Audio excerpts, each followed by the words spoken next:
Olá, uma boa tarde. Começa agora mais uma edição do Agricultura BR. Hoje é dia 28 de junho, quarta-feira.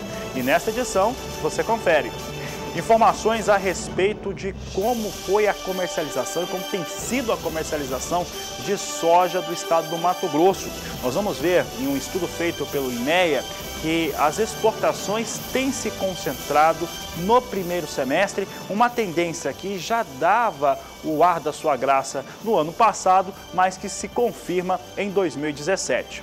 Você vai ver também o relatório da Única. A Única divulgou seu relatório para a primeira quinzena do mês de junho, encerrada no último dia 16, e ela mostra uma redução na moagem de cana-de-açúcar, na produção de açúcar e também de etanol.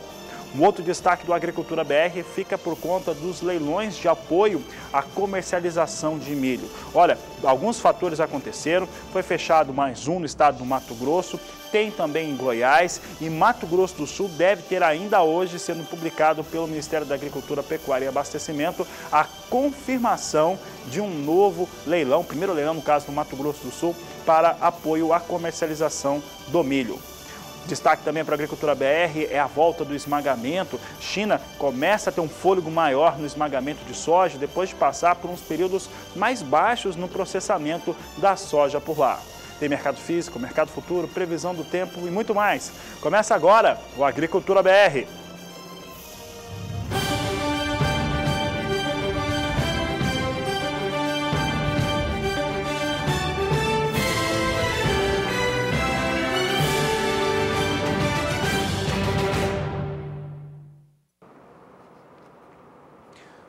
A Agricultura BR abre falando a respeito de soja e não dá para falar de soja sem falar de China. E a China passou por um dos períodos mais controversos no que diz respeito ao processamento da oleaginosa. Teve, há pouco tempo, um dos menores níveis dos últimos 3 anos para o esmagamento de soja. E esse é um fator que mexe muito com o mercado. E se mexe com o mercado quando a China reduz o ritmo de processamento, quando retoma, é claro que isso também tem efeito e um efeito positivo. É o que a Agricultura BR mostra agora, essa retomada no esmagamento de soja da China. China que tem essa retomada e que já passa por um momento bem melhor em torno da área industrial chinesa para o processamento do grão. Vamos ver agora como é que a China tem processado essa soja no acumulado até o começo, até a segunda semana desse mês de junho. Observe aqui que esmagamento de soja da China em 2016, aqui é o ano comercial, isso aqui até a segunda semana do mês de junho. Em 2016, haviam sido processadas 56.120.000 toneladas de soja. Em 2017, esse número sobe para 61 milhões de toneladas. O esmagamento de soja na China é estimado, na última semana, foi estimado em 1.700.000 toneladas, o que totalizou esses 61 milhões de toneladas, que nada, já são 8 milhões de toneladas acima daquilo que acontecia no último ano.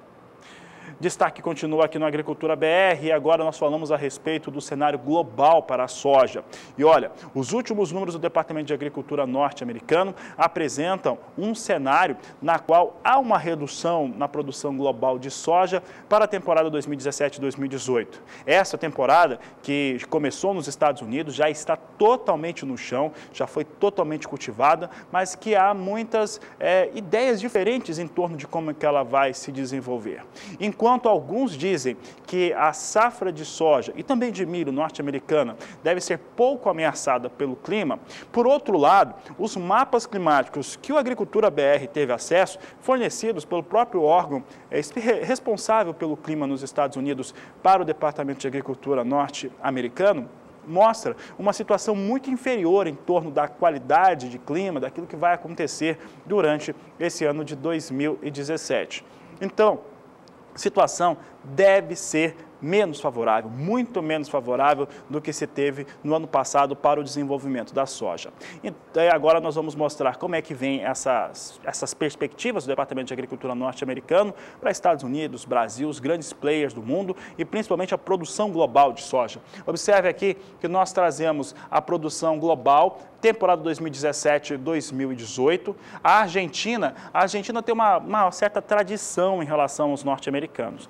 Os Estados Unidos, sempre que vão prever a soja na Argentina, sempre começa com esse número, 57 milhões de toneladas, então não há alteração em relação, pelo menos na expectativa inicial dos argentinos. Brasil, pelo menos na primeira perspectiva, 107 milhões de toneladas. E essa produção de 107 milhões já seria menor, 7 milhões de toneladas abaixo daquilo que foi previsto ou que está sendo previsto para a safra final 16-17 no Brasil, de 114 milhões de toneladas. Estados Unidos deve ter uma redução de pouco mais de 2 milhões de toneladas, vindo para 115 milhões, e assim como o Paraguai, 9 milhões e 400 mil toneladas é a previsão para o Paraguai. Paraguaios que produziram 10 milhões e 500 mil toneladas nessa produção da safra 16-17, de acordo com o departamento. O problema é que lá no Paraguai foi instituído um imposto sobre a cadeia produtiva da soja, que principalmente sobre a exportação, o que deve dificultar muito a atividade no campo. Nossos telespectadores paraguaios sabem muito bem do que eu estou falando. Foi uma ação bastante polêmica, governamental, e governo no Paraguai é como governo no Brasil e como em qualquer outro lugar. Sempre que haja, acaba atrapalhando. E foi o que fez com o setor que mais cresce naquele país, no Paraguai no caso, podendo inclusive prejudicar bastante a produção e as exportações, evidentemente, naquele país. Então, até esse mês de junho, antes dessa lei ser aprovada, a previsão do departamento era de 9 milhões e 400 mil toneladas. Para o mundo todo, previsão inicial de 344 milhões 670 mil toneladas de soja. Essa é a previsão global. Agora a gente continua trazendo outros números em relação ao que acontece para o mundo todo em relação à soja, para mostrar como que deve ser esse desenvolvimento. Nós devemos ter um sinal de 7 milhões de toneladas a menos na produção global, devemos também ter uma redução ligeira nos estoques com aumento das exportações. Vamos a mais números, nós estamos falando da produção global. Produção, como você já viu, 344 milhões 670 mil toneladas de soja. As exportações, 149 milhões e 60 mil toneladas, um número que fica 4 milhões e 500 mil toneladas acima daquilo que aconteceu na temporada 2016-2017 e uma ligeira redução nos estoques globais de soja, que devem ceder para 92 milhões 220 mil toneladas, o que ainda é um grande estoque, evidentemente.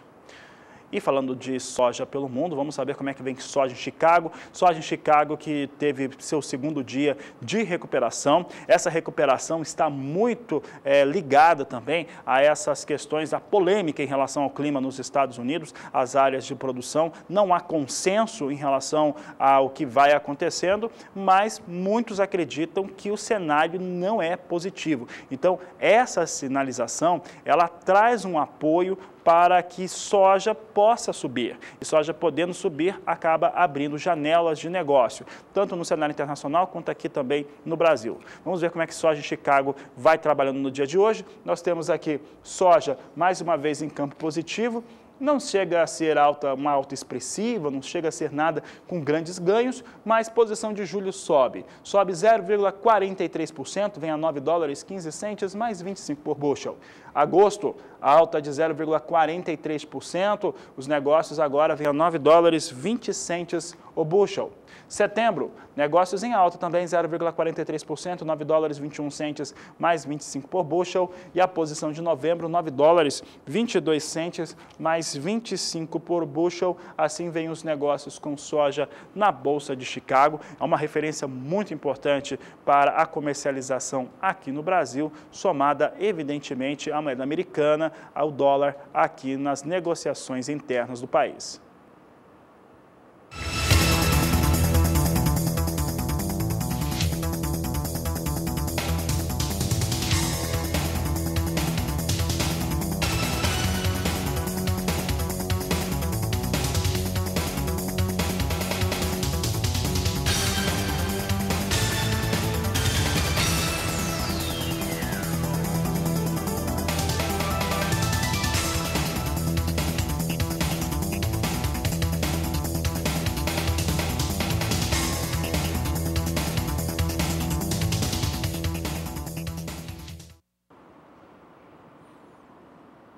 O noticiário local, as informações ligadas ao Brasil é o que vem detendo ou ajudando o dólar a subir nos últimos dias. No caso, esta quarta-feira tem outra decisão muito especial. Nesse 28 de junho, está ligada ao Senado Federal Brasileiro, uma vez que a Comissão de Constituição e Justiça, a CCJ do Senado, deve apreciar a reforma trabalhista. Isso mexe, evidentemente, com o que vai acontecendo com a economia nacional. Lembrando que a turbulência continua sobre o governo federal brasileiro, sobre as acusações do presidente Michel Temer, que todo mundo já sabe, acompanhou ontem o depoimento do Michel Temer em vários organismos de imprensa. Ele acabou tendo uma acusação muito forte em relação ao Procurador-Geral da República, o Rodrigo Janot. Entretanto, a situação continua muito difícil para o governo federal. Aliás, nunca foi tão complicada para esse governo. E que tem hoje mais uma situação que pode comprovar ou não apoio às suas medidas. Essa avaliação da CCJ, ela tem pesado sobre as negociações no Brasil em todos os tipos de negócio, inclusive ao dólar, que vinha caindo hoje mais cedo. O dólar segue com um movimento de queda. Você observa que vem com 0,30% de recuo para a moeda norte-americana no Brasil. As negociações, a referência, vem para R$ 3,30, mais 9 no momento. Assim vem os negócios em relação ao dólar comercial no país. Hoje, então, temos uma circunstância de recuperação, ligeira recuperação para a soja em Chicago. Dólar cai, dólar caindo, ele afeta diretamente os valores de exportação de produtos como soja, café, milho, etanol, entre outros. O assunto volta a ser soja aqui no Agricultura BR, está diretamente ligado. E agora eu quero falar um pouco a respeito do último levantamento do IMEA, o Instituto Mato Grossense de Economia Agropecuária, que na segunda-feira trouxe um estudo bem interessante. E é por isso que você confere aqui no Agricultura BR. Esse levantamento mostra a situação do que vem acontecendo com as exportações do estado do Mato Grosso. O estado do Mato Grosso, eu sempre gosto de falar isso, o estado do Mato Grosso é o maior estado produtor individualmente de soja do mundo. E é o maior exportador de soja individualmente do mundo. Então, se você pegar os dois principais estados norte-americanos, o estado de Illinois e Iowa, e somar, não dá o estado do Mato Grosso. Então, a referência mato-grossense, ela é muito pesada, ela é muito forte e importante para o Brasil e para o mundo. E o que o IMEA identificou é uma tendência que começou no último ano, mas que se consolida em 2017. A frequência dos embarques, as exportações de soja mato-grossense, altamente concentrada no primeiro semestre.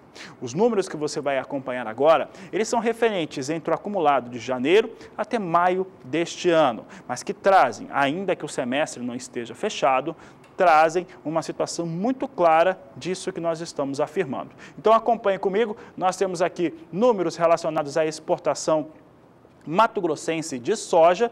Você agora não acompanha mais, mas agora voltou sim. Temos aqui a exportação de soja do Mato Grosso, agora sim você acompanha. Esses números aqui estão em milhões de toneladas, como eu disse, o acumulado de janeiro até maio, do IMEA. Observe que em 2014 a concentração foi de 8.850.000 toneladas. O que significa isso? Que nos 5 primeiros meses do ano, 59,7% de toda a soja a ser exportada pelos mato-grossenses haviam deixado o estado. Em 2015, esse número cai para 6.810.000 toneladas, para 54,2% daquilo que deve ser exportado pelo estado de Mato Grosso. Em 2016, começamos a observar, era uma tendência, tá? Mostrava em 2016 uma tendência. Aqui você observa 10.490.000 toneladas e aqui são 66,3% de toda a soja a ser exportada pelo Mato Grosso, deixando o estado. E agora, em 2017, chama muita atenção. Olha o número, 11.470.000 toneladas de soja deixaram Mato Grosso entre janeiro e maio. Isso representa 72,8% de toda a soja que será exportada pelo estado.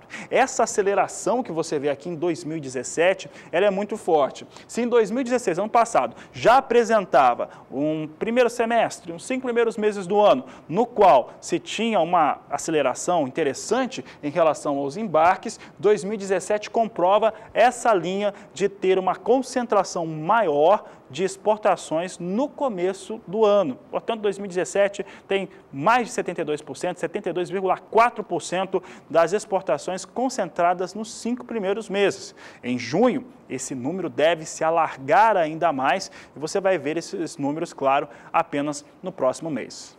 Mas não são só as exportações. Em relação àquilo que é consumido internamente, tem uma linha bastante equilibrada nos últimos anos, de acordo com o IMEA. Observe conosco agora, nós trazemos esse próximo gráfico que mostra o consumo de soja no Mato Grosso para os 5 primeiros meses do ano, entre janeiro e maio, e você observa que ele sobe para casa de 3.800.000 toneladas em 2015 e vem mantendo essa linha de base.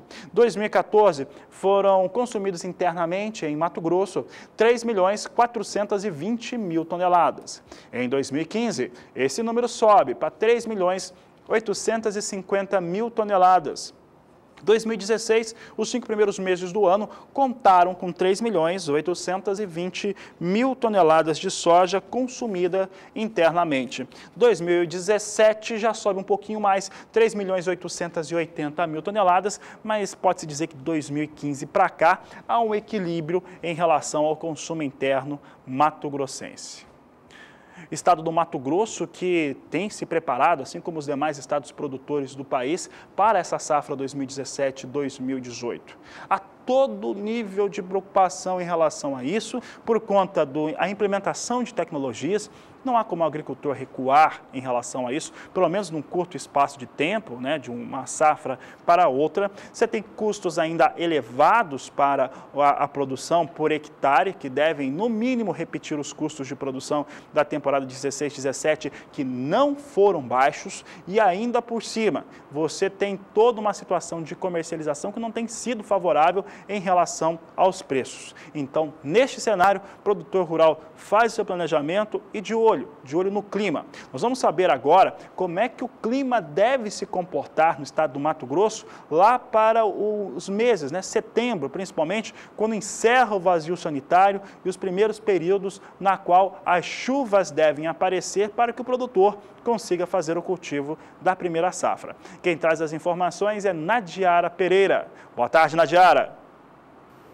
Olá, boa tarde a todos que nos assistem. Nesta época do ano é bem comum o ar seco ganhar cada vez mais intensidade sobre o estado mato-grossense. Isso já se reflete no declínio da umidade no solo em boa parte do estado. Nesta área em laranja, o nível de umidade no solo chega a apenas 10%. O solo encontra-se mais encharcado em algumas áreas aqui do centro-sul, do noroeste, mas até mesmo nestas áreas a chuva já cortou. Então, ao longo dos próximos períodos, a tendência é que a umidade no solo caia até mesmo nestas áreas. Ao longo dos próximos dias, previsão de tempo bastante seco e grande amplitude térmica. A umidade do ar fica baixa, com isso as madrugadas serão frias, mas as tardes bem quentes, com máximas que ultrapassam os 30 graus. A mesma condição se repete no período que vai do dia 4 até o dia 8 de julho, com tempo bastante seco e temperaturas máximas elevadas em todo o estado mato-grossense. E no terceiro período, pelo menos até o dia 13 do mês agora de julho, não tem previsão de chuva significativa e as temperaturas seguem com grandes amplitudes. Principalmente a máxima durante a tarde segue mais elevada,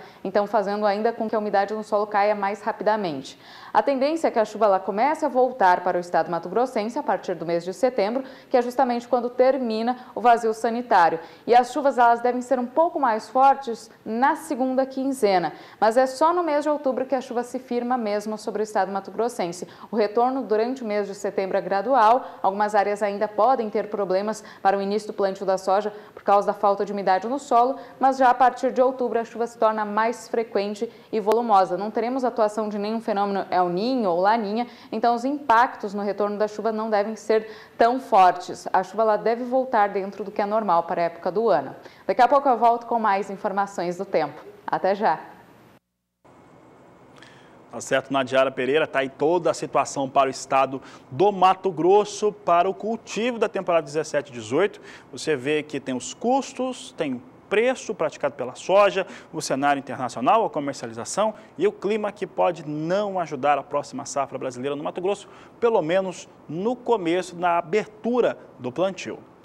Por aqui, para falar em Mato Grosso, nós vamos acompanhar agora o que vem acontecendo com os valores da saca da soja. Lembrando que o estado do Mato Grosso aqui, você vai ver um preço médio, considerando todo o estado. Um estado bastante grande, né, que tem características muito próprias. No sul, no norte e nas demais regiões, médio-norte do Mato Grosso, características muito próprias, principalmente em relação ao escoamento. O escoamento de safra, evidentemente, a logística acaba afetando bastante os valores praticados. Então, os valores são médios e nos últimos 30 dias a recuperação para a soja em Mato Grosso. Observe aqui comigo, trazemos aqui no Agricultura BR média de preços para a soja em Mato Grosso, aqui um estudo de 30 dias que mostra que no dia 29 de maio o valor era de R$ 55,50 a saca de 60 quilos. Esse valor, ele subia de leve no dia 5 de junho para R$ 55,75 a saca. Já no dia 12 deste mês, o valor subia para R$ 57,00 a saca, que é o maior valor identificado nesse intervalo considerado pela equipe do Agricultura BR. No dia 19, uma semana depois, mantinha o mesmo valor. Em 23 de junho, caía para o menor valor do intervalo e cai do dia 19 para o dia 23, cai forte, cai para R$ 53,75.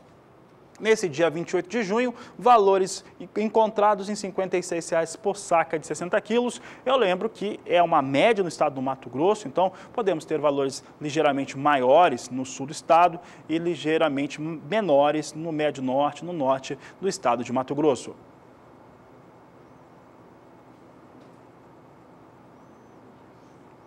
Olha, daqui a pouco você vai conferir então cotações para o estado do Mato Grosso, como é que estão as cotações de mercado por saca de soja e vai ver ainda hoje o que vem acontecendo com a moagem de cana-de-açúcar no centro-sul do Brasil.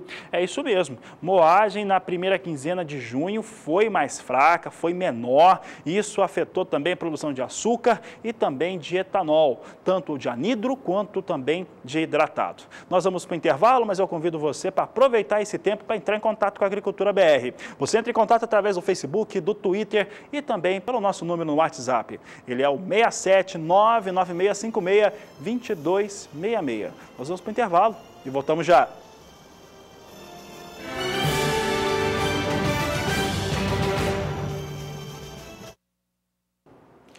E a Frente Parlamentar da Agropecuária acerta os últimos detalhes para o texto final para a medida provisória sobre o Fundo Rural. Esta medida está sendo tomada esta semana e deve ser divulgada. Quem traz as informações é a repórter Camila Xavier.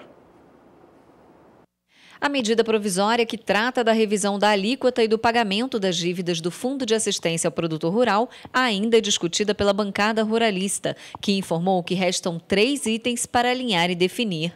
A discussão sobre o assunto já dura quase 3 meses, desde que o Supremo Tribunal Federal decidiu que a cobrança previdenciária é constitucional. Agora, alguns pontos ainda pendem, que é a questão da entrada, que o governo vem pedindo em torno de 4% sobre o valor total da multa e o setor tem proposto 1%, nós estamos em negociação, e a correção, se pela taxa Selic, e há uma proposta da FPA no sentido que seja algo em torno do IPCA.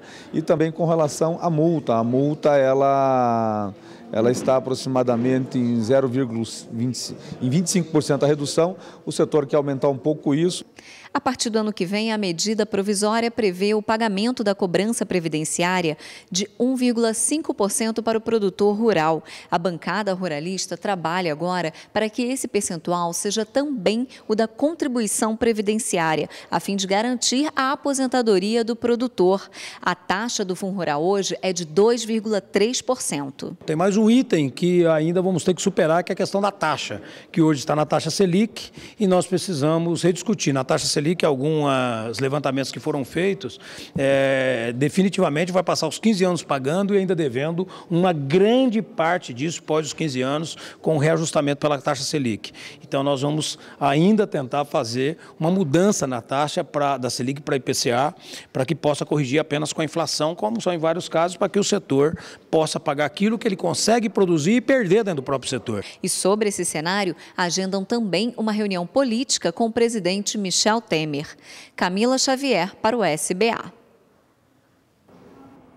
Esse é um tema importante, impacta na vida de todo o sistema do agronegócio brasileiro, então estamos realmente muito atentos, de olho nessa situação e logo que tivermos acesso a esse texto final da medida provisória do Fundo Rural, você confere aqui no Agricultura BR.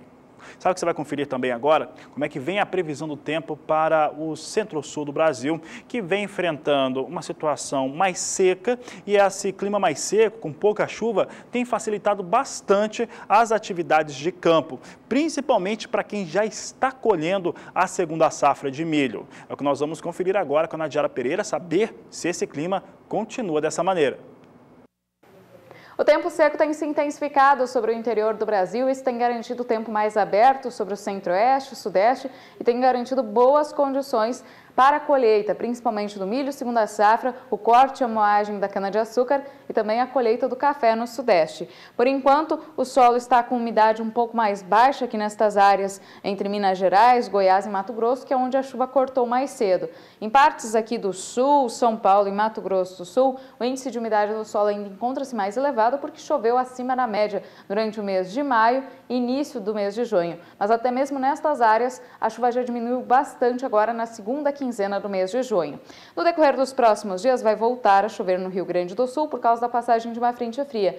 Esse sistema até traz algumas pancadas aqui entre o leste do Paraná e o leste do Sudeste, só que ele não consegue organizar chuvas pelo interior do Brasil. Então, o tempo seco vai continuar predominando aqui sobre todo o centro-oeste e boa parte do interior do Sudeste. Isso garante, mais uma vez, boas condições para as atividades no campo. No decorrer do segundo período, do dia 4 ao dia 8 de julho, a chuva se espalha um pouco mais pelo sul do Brasil, chega até o sul de Mato Grosso do Sul, mas é uma chuva de baixo acumulado, que deve manter o solo um pouco mais úmido, mas não deve atrapalhar as atividades no campo. Nas demais áreas do centro-oeste e todo o interior do sudeste, previsão de tempo mais firme. E no terceiro período, a situação não muda muito. Do dia 9 ao dia 13 de julho, chove ainda em partes da região sul, mas é uma chuva de baixo volume acumulado, não há previsão para tempestades como ocorreram durante o mês de maio, início de junho, e a expectativa é que essa chuva não chegue a impactar muito nas atividades no campo. Chove ainda na faixa leste aqui do sudeste. Teremos pancadas um pouco mais frequentes nesses próximos 15 dias sobre o estado do Espírito Santo, que em alguns momentos pode atrapalhar as atividades de colheita e secagem dos grãos de café. Mas nas demais áreas do sudeste e em todo o centro-oeste, o predomínio será do tempo mais seco, o que beneficia as atividades de colheita. Daqui a pouco eu volto com mais informações do tempo. Até já!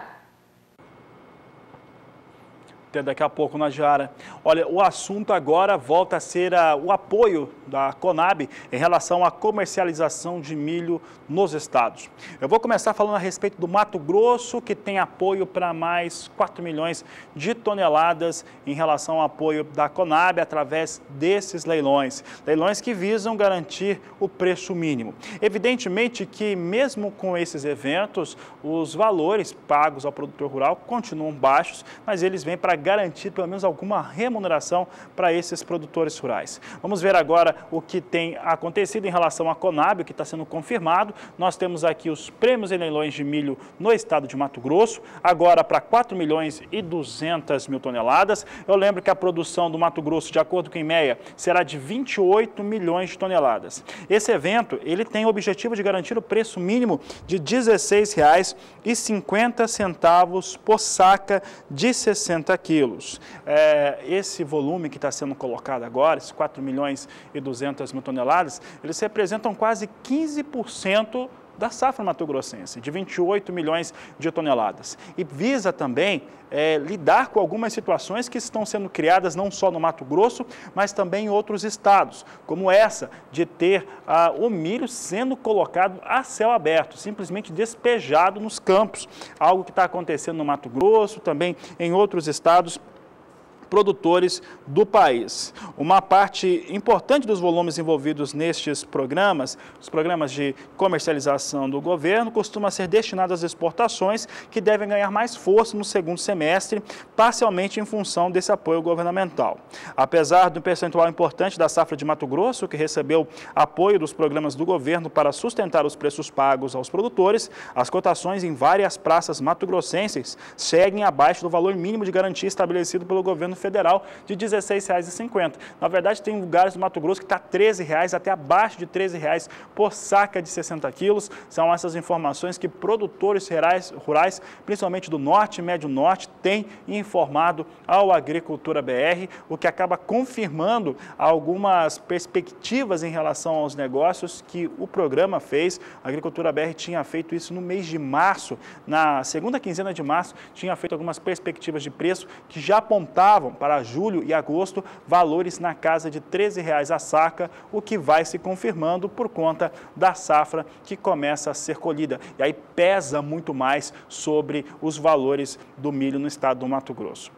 Eu aproveito para falar também que em Goiás, de acordo com a ProSoja do estado, teremos também novos eventos de apoio à comercialização de milho. Amanhã nós vamos ter a participação do presidente da ProSoja Goiana, o Bartolomeu Braz, que vai falar um pouco mais a respeito deste assunto. E assim como você já tinha conferido aqui no Agricultura BR, em uma entrevista com o presidente da ProSoja do Mato Grosso do Sul, aconteceu nesta última terça-feira uma reunião importante no Ministério da Agricultura, envolvendo o Ministério da Agricultura, a Conab, a ProSoja e também outros representantes do Mato Grosso do Sul, no qual confirmou-se que vai ter também leilão de apoio à comercialização aqui no Mato Grosso do Sul, aqui o estado onde está a sede do Canal do Boi. Deve acontecer também esses eventos, inclusive é aguardado a sua publicação ainda para esta quarta-feira.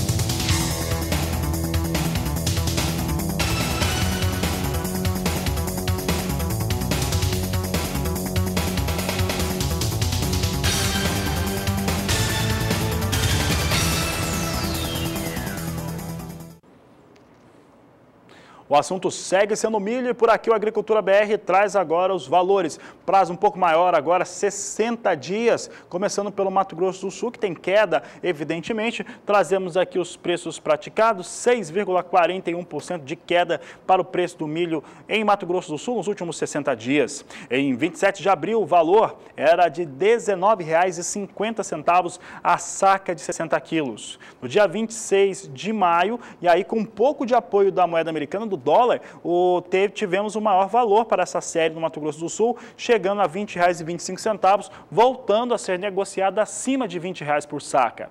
Em 8 de junho, o valor volta a descer para R$ 19,75 a saca. Em 21 de junho, há uma semana exatamente, estava em R$ 19,25 a saca e agora perde mais R$1. Nesse dia 28 de junho, cai para R$ 18,25 por saca de 60 quilos. Assim vem os preços no estado do Mato Grosso do Sul, 60 dias com uma queda de 6,41%.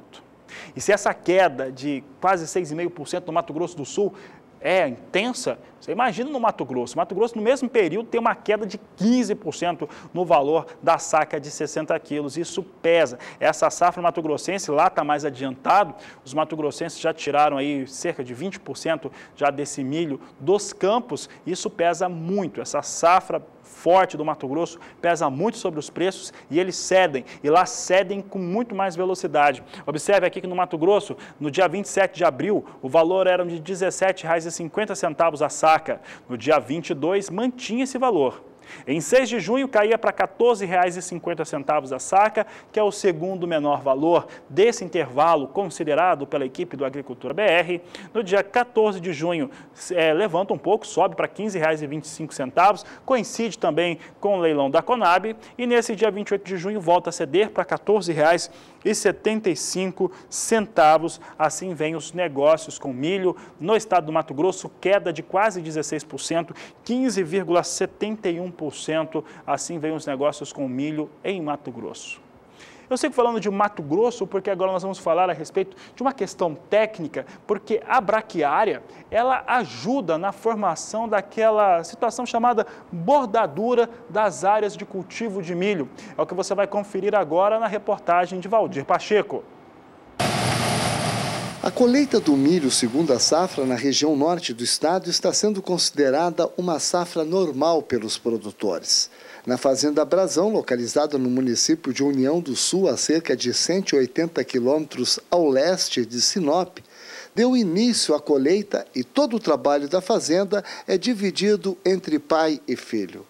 O produtor Adelma explica que houve um período prolongado com chuva, o que comprometeu algumas lavouras na região.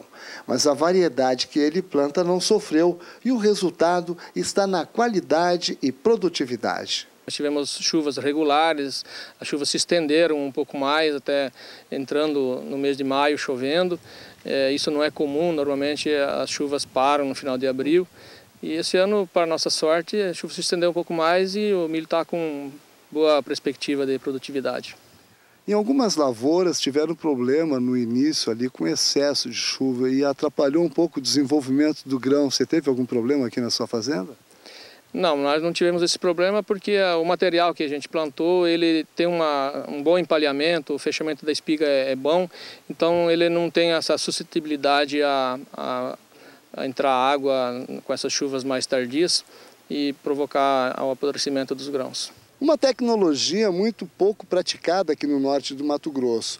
Na cultura do milho, fazer a bordadura com braquiária. Tem 2 grandes benefícios. A braquiária está trazendo um resultado muito bom nessa parte de fertilidade, reciclagem de nutrientes, compactação, descompactação e está trazendo uma segurança no combate a incêndio, né, que ela fica boa parte do tempo verde.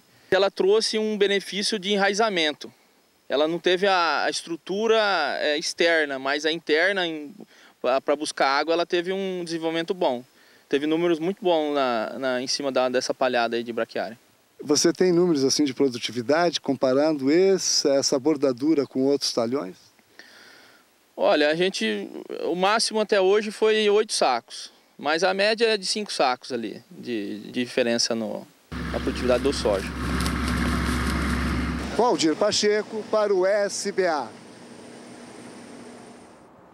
Aí, técnica agrícola, sempre importante, essa questão da integração e como que uma cultura acaba ajudando muito na atividade da outra, é algo que o Brasil ele trabalha muito bem nisso, pode-se dizer que é pioneiro nesse tipo de atividade e há muito ainda no que crescer.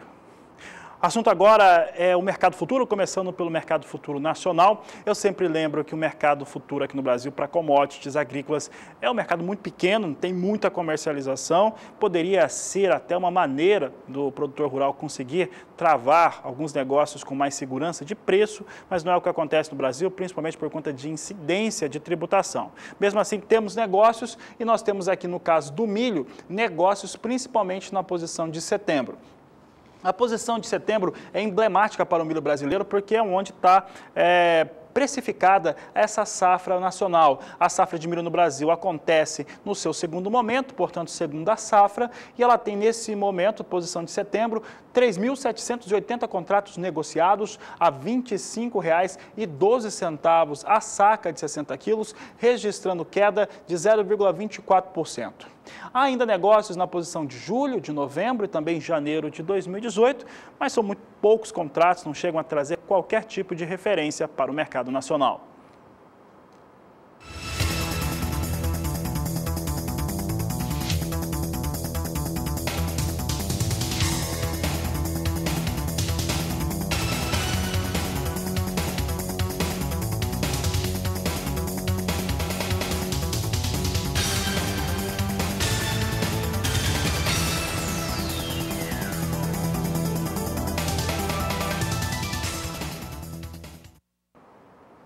O assunto é milho, vamos dar uma olhada agora como é que vem o mercado norte-americano. Milho que na questão climática vive o mesmo cenário para a soja, portanto, há todo tipo de incerteza de toda a ordem, como é que deve ficar o clima para o milho nos Estados Unidos, mas por outro lado tem o petróleo que insiste em práticas de preços mais baixos. Isso pressiona o mercado do milho, uma vez que pelo menos 30%, 33% de todo o milho norte-americano é utilizado para a produção de etanol. Se a gasolina cede, automaticamente acaba mexendo com o mercado de etanol e depois de milho. É o que nós temos visto nas últimas semanas, com os preços historicamente bem baixos do petróleo, que teve uma recuperação, mas que voltam a ceder. Com isso, temos milho em Chicago cedendo também. Posição de julho cai 0,48%, vem a $3,57 o bushel. Setembro, recuo de 0,27% neste momento. Negócios a $3,66 mais 50 o bushel. Dezembro cai 0,26%, negócios posicionados a 3,76 e março vem a $3,86 mais 25 por bushel, uma queda de 0,32%. Nós temos neste momento em Chicago as posições de negócio mais baixas para o milho no dia de hoje, portanto vai perdendo o milho mais uma vez. Neste momento são as negociações mais baixas, quando o mercado vai rasando lá na Bolsa de Chicago. Você pode ver, observou, que nem a posição de mais longo prazo, das 4 que foram lançadas aqui, tem negócios acima de $4 por bushel, o que mostra um indicativo importante para o mercado norte-americano e internacional do milho. Chicago, apontando queda, aponta também valores menores para o milho na prática dos preços internacionais. Diferente do Brasil, nos Estados Unidos e para o mundo todo, Chicago, mercado futuro, tem forte peso.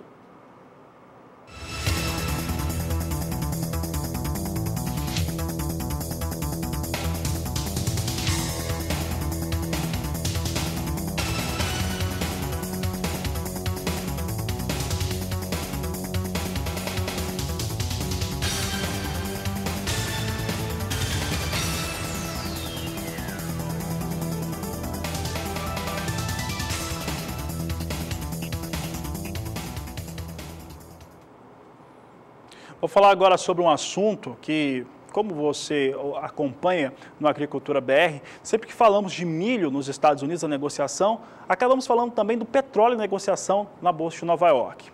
Raríssimas vezes nós relacionamos aqui no Brasil o assunto etanol, e aí aqui no Brasil é cana-de-açúcar, com o petróleo. Mas é o que eu vou fazer agora.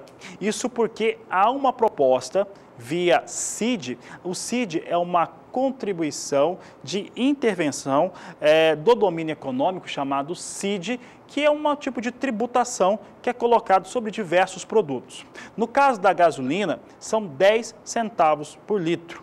No caso do óleo diesel, 5 centavos por litro. E agora, há uma proposta para que se tenha uma elevação para o CID da gasolina e também do óleo diesel.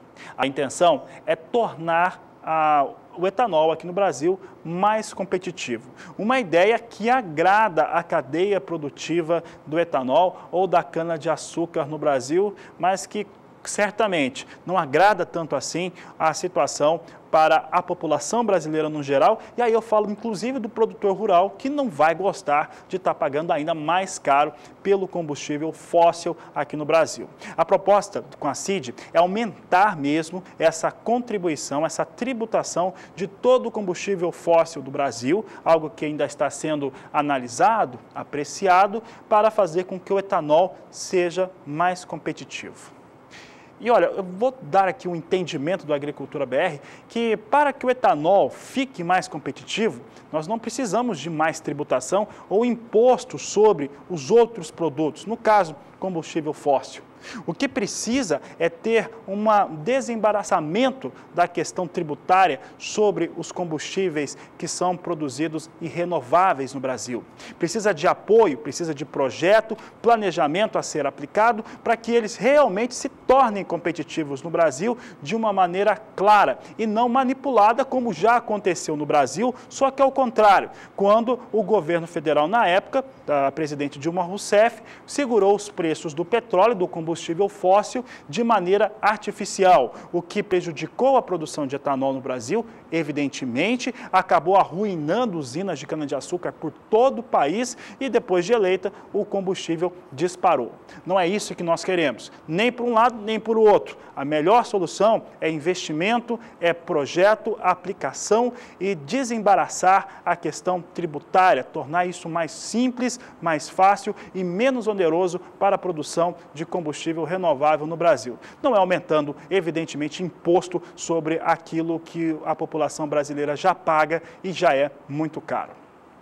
A Agricultura BR vai para um rápido intervalo comercial. Daqui a pouco você tem destaques em torno de um quadro muito interessante que nós estamos apresentando durante essa semana. Caminhos da Produção, que tem mostrado como que foi e como está sendo a soja 2016-2017 no estado do Mato Grosso. Nós vamos para o intervalo e voltamos já.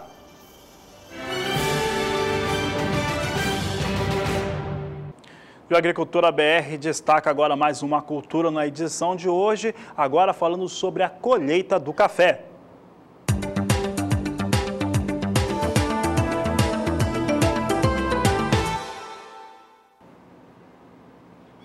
E os cooperados da Coachupé, eles colheram 25,33% da sua área de produção até esse último sábado. É o que a Agricultura BR destaca agora, números da maior cooperativa de café do Brasil. Você acompanha comigo o que vem acontecendo por lá. Observe que há aqui uma comparação com o que acontecia no ano passado. Em 2016, 25,7% estavam já colhidos dessa área da Coachupé. Em relação a 2017, cai um pouco para 25,32%. Essa previsão traz 1.700.000 sacas, de acordo com o que foi informado nesta última terça-feira pela cooperativa. Na comparação com o início de mês, a colheita avançou quase 14 pontos percentuais. A Coachupé estimou anteriormente que seus cooperados produzirão 6.800.000 sacas de 60 quilos de café, enquanto projeta receber 4.280.000 sacas de seus associados das regiões sul de Minas Gerais, que já colheram 28,67% do total. Em São Paulo, 19,9%, no Cerrado de Minas, 19,72%. Assim vem os negócios e como que vem a colheita da Coachupé em relação às suas áreas de associados e cooperados. Lembrando que é a maior cooperativa desse tipo de produção aqui do Brasil. O assunto segue sendo café, agora vamos saber um pouco a respeito do mercado futuro. A Agricultura BR destaca agora o que vem acontecendo no futuro do café, começando aqui pelo café robusta. Negociação na Bolsa de Londres, negócios praticamente estáveis, aliás, muito dentro da estabilidade. Posição de julho vem estável, com ligeiro ganho de 0,04% neste momento para os negócios. Vem com $2.074 a tonelada. Setembro, $2.086 a tonelada, totalmente estável agora, você viu zerando lá a variação. Novembro também vem estável, $2.066 a tonelada. E janeiro, com alta de 0,14%, $2.044. Posições de setembro e novembro, elas vêm realmente com ligeiro recuo agora, mas ainda dentro da estabilidade, como você acompanha aqui no Agricultura BR. Um dado interessante em torno daquilo que acontece com o café robusta e o café conilon aqui no Brasil são dois. Primeiro, recuperação da safra brasileira nessa temporada. A temporada tem recuperação para a produção no estado do Espírito Santo. Isso pressiona os preços no Brasil. Em relação ao cenário internacional, o Vietnã também apresenta recuperação de acordo com os dados globais de produção de café. E tendo esse cenário, o normal, o natural, é pensar que teremos reduções nos valores ali de referência na Bolsa de Londres. E essa é uma situação, de certo modo, até precificada. Aqui no Brasil, os preços começaram a ceder, já tem pelo menos 60 dias, 70 dias, que aqui no programa a Agricultura BR tem apontado em relação à necessidade do produtor rural de fechar, comercializar o seu produto, porque o segundo semestre deve ser de preços bem mais baixos para o café conilon, para a saca de 60 quilos aqui no mercado interno.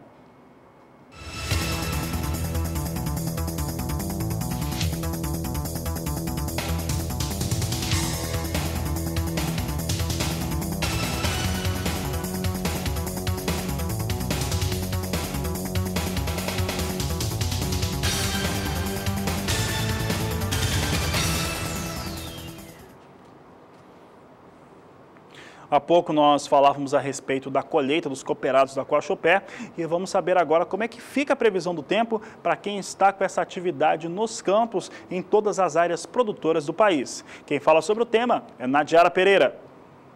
Ao longo dos próximos dias, o tempo seco continua beneficiando as atividades de colheita e secagem dos grãos de café na maior parte das áreas produtoras. Teremos até um declínio da temperatura, especialmente no próximo final de semana, só que não há risco para geadas em áreas produtoras. Ao longo desses próximos 5 dias, vai voltar a chover aqui no extremo sul do Brasil e a chuva até se espalha pela faixa leste, entre o Paraná e partes do sudeste, mas a chuva não deve chegar nas principais áreas produtoras de café, do norte paranaense, de São Paulo, em Minas Gerais e do Espírito Santo.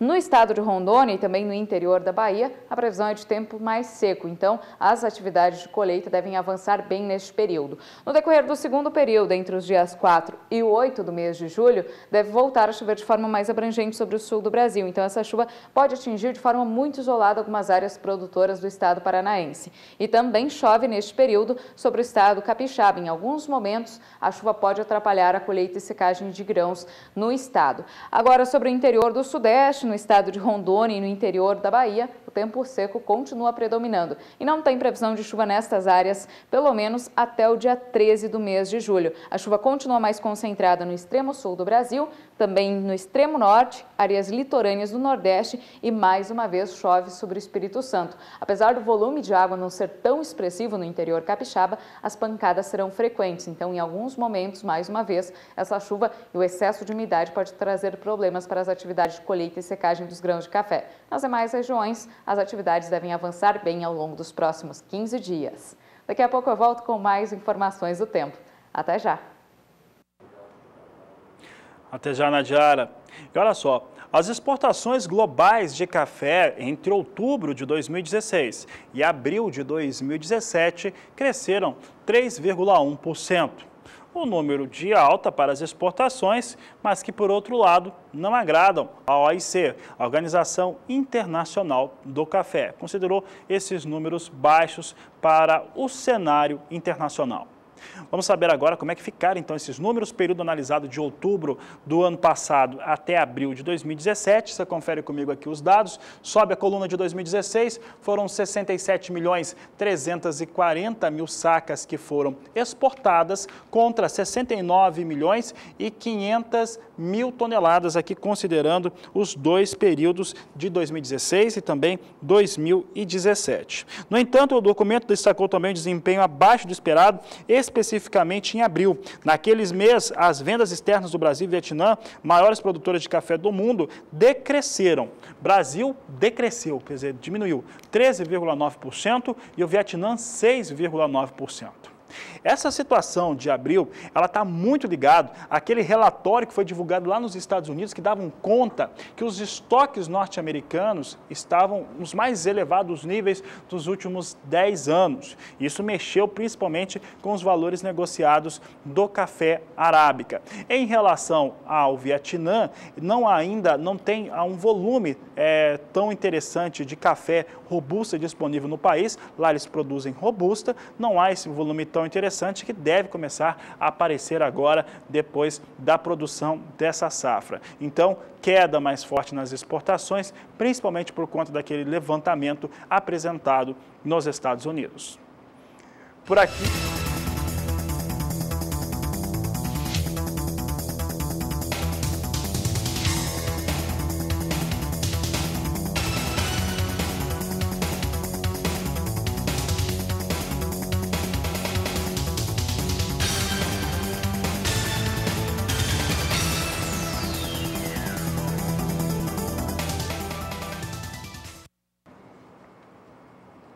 Daqui a pouco a Agricultura BR conta um pouco da história do país na safra 2016-2017 de soja no estado do Mato Grosso. Caminhos da Produção traz mais um capítulo do que ocorre com essa temporada 16-17. Você está acompanhando desde segunda-feira, desde os preparativos da safra e vai chegar até a comercialização dessa temporada 16-17 para a soja mato-grossense. Nós vamos para o intervalo comercial, daqui a pouco nós voltamos. Aproveite para entrar em contato. O número do WhatsApp é 67996562266. Voltamos já.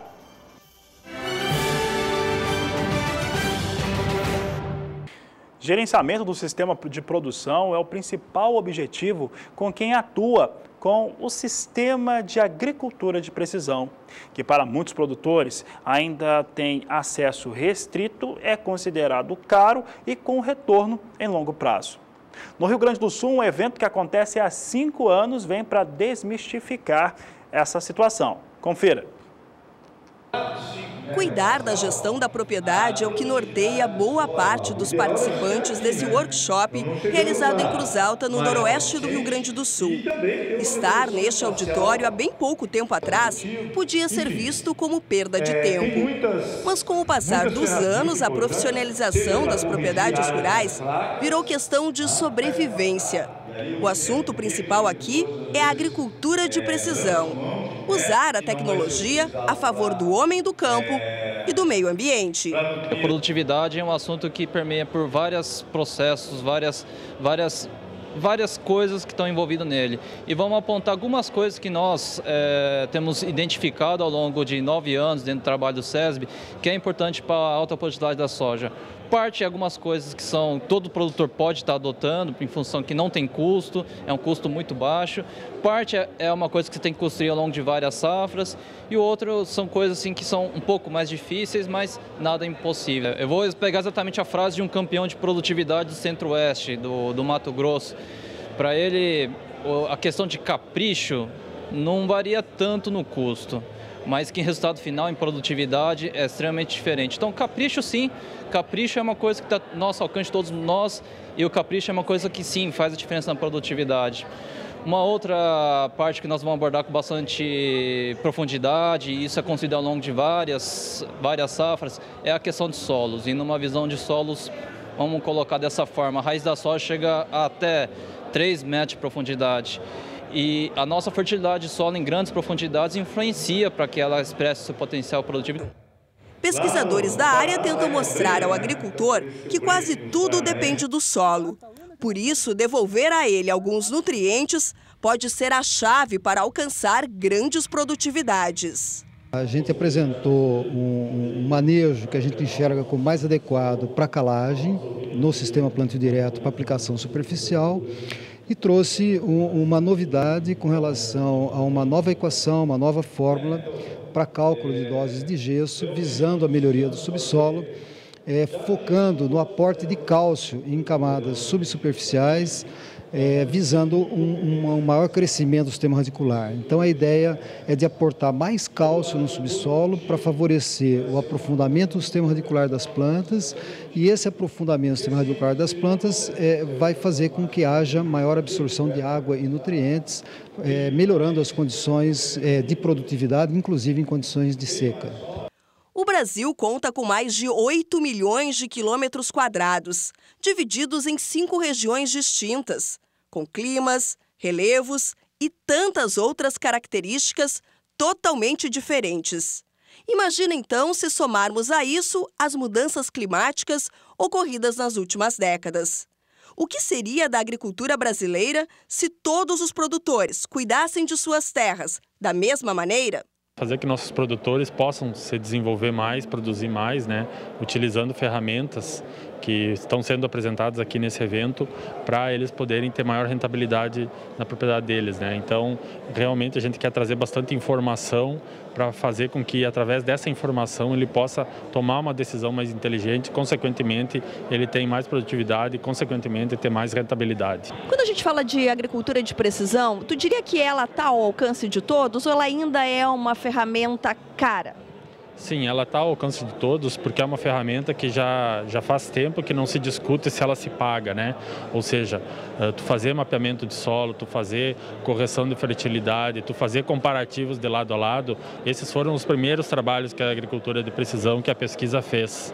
Posterior a esses trabalhos, hoje nós estamos em outras etapas da agricultura de precisão, variando população de plantas, fazendo pulverização em taxa variada, imageamentos de satélite. Então, essa questão de agricultura agricultura de precisão se pagar com a questão de mapeamento e fertilidade do solo já é um conceito bastante anterior, já é um conceito bastante antigo, já tem inúmeros trabalhos de pesquisa, inúmeros trabalhos das empresas já mostrando que isso se paga. Isso não é diferente dentro da nossa, né? Nós temos, hoje apresentamos alguns cases aqui de produtores que têm rendimento médio de aumento de produtividade de 5% até 15%, utilizando as ferramentas que nós elencamos aqui. Equipamentos mais modernos e eficientes também têm ajudado o agricultor brasileiro na busca por uma agricultura inteligente. A agricultura precisão pode trazer retornos econômicos em médio prazo bastante interessantes, porque pode trazer economias e aperfeiçoamento, tanto na semeadura como na aplicação dos insumos. Então, eu acredito que o agricultor, assim, o que precisa é acertar as técnicas de uso da agricultura precisão. Talvez a agricultura precisão não começou muito bem no Brasil, porque ela não foi muito bem utilizada inicialmente com relação às técnicas que foram empregadas. Hoje temos muito a evoluir, mas já evoluiu bastante. E acredito hoje que ela pode trazer um bom retorno econômico já para o agricultor, desde que use as práticas adequadas para a utilização da agricultura precisão.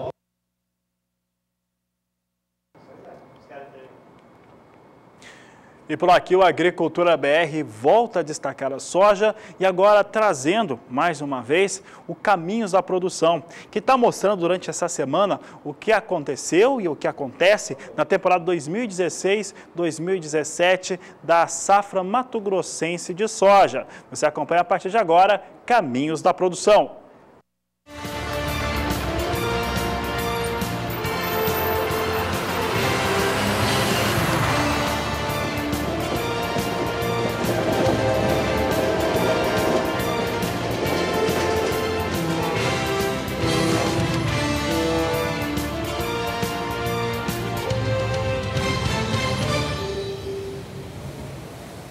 E a ferrugem asiática é uma doença que atinge as áreas de produção e que traz preocupações para os produtores rurais ano a ano. E na temporada 16-17 não foi diferente. Você vai ver agora como é que ela foi tratada nessa última temporada em Mato Grosso, na reportagem de Valdir Pacheco. A ferrugem asiática é considerada uma doença de maior importância para a cultura da soja na atualidade. Foi descoberta na safra 2004-2005. Estima-se que após esses 11 anos, ela tenha causado prejuízos na ordem de 30 bilhões de dólares para o Brasil. A partir do surgimento do primeiro caso nesta safra, o produtor deve redobrar as atenções no campo. Com as chuvas regulares nesta safra 2016-2017, a preocupação de técnicos e produtores é com a infestação da ferrugem asiática. Neste caso, o melhor remédio é o monitoramento. A ferrugem da soja é uma doença policíclica, que ela tem uma ocorrência assim, muito rápida a partir do momento que ela ocorre na lavoura. Então, a partir do momento que ela estabelece numa lavoura, o produtor tem que ter atenção, principalmente se ela realmente já está na sua fazenda, certo? Ou focos adjacentes às fazendas ou municípios. A ferrugem, ela tem que ter um cuidado, o produtor fazer preventivamente as aplicações, certo? E nos locais que o plantio se estendeu um pouco mais, a gente tem que ter esse cuidado com alguns fungicidas com maior eficiência. Porque a gente tem diferentes produtos hoje no mercado e, além disso, as eficiências são diferentes. Então, o produtor tem que se atentar principalmente a essa questão de quais produtos que têm maior eficiência. Um outro ponto muito importante também está ligado com a questão de tecnologia de aplicação, horário de aplicação, velocidade da aplicação. Só o fungicida não vai fazer milagre na questão de controle da ferrugem. Então, para cada fazenda, para cada produtor, para cada talhão, para cada variedade, arquitetura de planta, ele vai ter que adequar a questão de vazão, o tipo de ponta, para você estar tendo maior eficiência do teu produto a nível de campo. O fitopatologista alerta os produtores para o manejo correto que deve ser adotado. Ele tem que começar já na escolha dos produtos, certo? Segundo ponto é quando que ele plantou, a data de semeadura dos materiais. A gente sabe aqui no Mato Grosso, até o dia 20 de outubro, ou seja, quem plantou do dia 15 de setembro até dia 20 de outubro, é uma realidade para a ferrugem. isso focando em ferrugem. Ou seja, dificilmente você vai ter problemas de ferrugem, danos por ferrugem. Por quê? Porque você tem uma menor probabilidade de ter infecções no final. Isso é mais evidente só em materiais acima do grupo 8.5, 8.6, acima de 130 dias, 120 dias. Valdir Pacheco para o SBA. Devido ao clima mais úmido neste ano, o estado de Mato Grosso teve ocorrências maiores para a ferrugem asiática. Essa ferrugem acabou atingindo áreas de produção. O produtor rural já está, de certo modo, acostumado a ter esse tipo de circunstância e fez os comunicados em momentos em que eles ocorreram. Você vai ver agora, escalonado, como é que ficaram esses casos de ferrugem asiática na temporada 2016-2017. E a nossa equipe de produção apurou essa situação aqui. Como você pode acompanhar comigo, nós trazemos aqui os dados relacionados ao que acontece ou o que aconteceu com a ferrugem asiática nessa temporada 2016-2017, mostrando como o Mato Grosso agiu naquele momento. Estado do Mato Grosso que teve uma ampliação bastante forte em relação aos casos de ferrugem. De acordo com o consórcio antiferrugem do estado de Mato Grosso, esse número veio se ampliando na temporada 16-17. Na 14-15, foram 23 casos ou ocorrências que foram registradas. Temporada 15-16, 21 casos foram identificados. Temporada 16-17, você observa que foram 34 casos que foram identificados de acordo com o consórcio antiferrugem. O ciclo atual teve esses casos em lavouras comerciais do estado, mostrando aqui então, portanto, como que o estado do Mato Grosso lidou. O produtor rural acabou trazendo essas informações, levando essas informações para o consórcio antiferrugem. E a gente continua trazendo os destaques em relação ao quadro Caminhos da Produção, porque não foi apenas a ferrugem asiática que atingiu as áreas de produção de soja no estado do Mato Grosso. Um outro problema também que atingiu as áreas de produção foi a chamada mosca branca, um outro problema que atingiu e que trouxe prejuízos. Pessoal, a gente não vai conseguir soltar agora essa reportagem, você vai vê-la nas próximas edições do Caminhos da Produção que você acompanha aqui no Agricultura BR.